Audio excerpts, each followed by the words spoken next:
दोस्तों बहुत बार आपके दिमाग में सवाल आता होगा कि मैं राइनोप्लास्टी कराने गया, मेरे को एक पेशेंट मिला, उसका तो इतने में ही हो गया, मेरा डॉक्टर ने इतना क्यों बताया, या जो नेट पे उस हॉस्पिटल वाले ने इतना दे रखा है, इस डॉक्टर का इतना है। दोस्तों हम इसलिए इस बात को समझना बहुत ज़रूरी है कि क्या वो फैक्टर हैं जो राइनोप्लास्टी की कॉस्ट को अफेक्ट करते हैं। दोस्तों राइनोप्लास्टी की जो कॉस्ट है, वैसे एक सर्जन की, एक हॉस्पिटल की एक फिक्स होती है कि एवरेज अमूमन मान लो ये एक्स अमाउंट है जो राइनोप्लास्टी की कॉस्ट है। दोस्तों सबसे जो इम्पोर्टेंट जो फैक्टर होता है जो राइनोप्लास्टी की कॉस्ट डिसाइड करता है वो है number 1, either this is a primary और ए रिवीजन केसेस, सेकेंडरी केसेस। कि अगर किसी पेशेंट का प्राइमरी नोज है, प्राइमरी नोज मतलब उसका फर्स्ट टाइम पे सर्जरी हो रहा है, तो उसकी एक एवरेज जो एक्स अमाउंट कॉस्ट होती है। लेकिन दोस्तों अगर किसी पेशेंट की सेकेंडरी सर्जरी है, यानी उसकी पहले एक बार या 2 बार सर्जरी हो गई, तो उसी के बाद में उसकी कॉस्ट बढ़ जाती है। अब वो मैं आपको बताता हूँ कि उसकी कॉस्ट क्यों बढ़ जाती है। क्योंकि एक तो क्या होता है कि वो नोज और कॉम्प्लिकेटेड हो जाता है। पहले की सर्जन ने उसमें क्या एड ऑन किया है, क्या एक्सीजन किया है, क्या निकाला है, एंड उसकी जो सारी रेस्पॉन्सिबिलिटी होती है वो नए जो सर्जन होता है उस पर होती है। एंड उसके बाद में क्या होता है दोस्तों, जितनी बार नोज की राइनोप्लास्टी सर्जरी होती है तो उसमें क्या होता है कि नोज के अंदर फाइब्रोसिस डेवलप हो जाता है। फाइब्रोसिस का मतलब होता है कि जैसे आज नोज पे अगर आप स्किन को मूव करना चाहो तो हो रही है, तो आराम से जब हम सर्जरी करते हैं तो हमें प्लेन मिल जाता है, लेकिन फाइब्रोसिस यानी सब चीज़ें चिपक जाती हैं, तो उसको नोज का डिसेक्शन करना बहुत डिफ़िकल्ट होता है।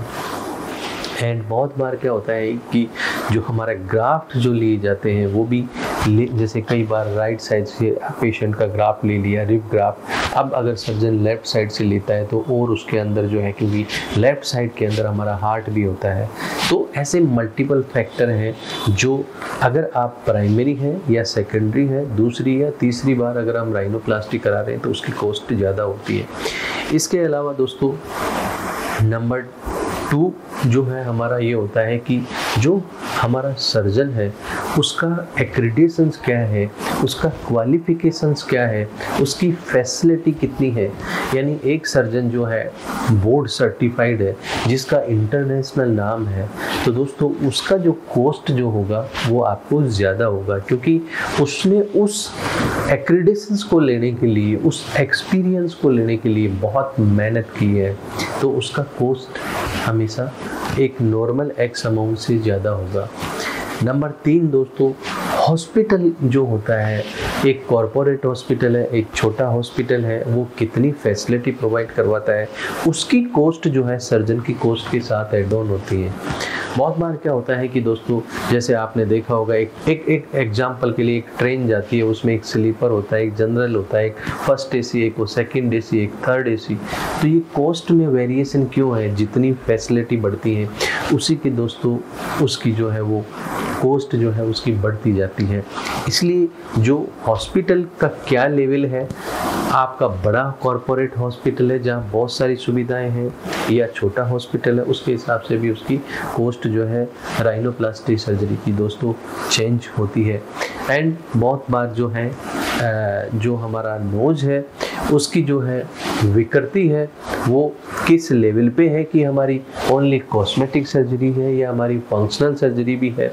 क्योंकि अगर हमारा ओनली कॉस्मेटिक सर्जरी है तो हमारा कम एक्स अमाउंट में हो जाता है, लेकिन हमारा अगर फंक्शनल इशू भी है कि हमारा नोज जो है वो पोस्ट ट्रोमेटिक है, बुरी तरह से ब्लॉकेज है, तो उसमें दोस्तों क्या है, सेप्टोप्लास्टी भी करना पड़ता है।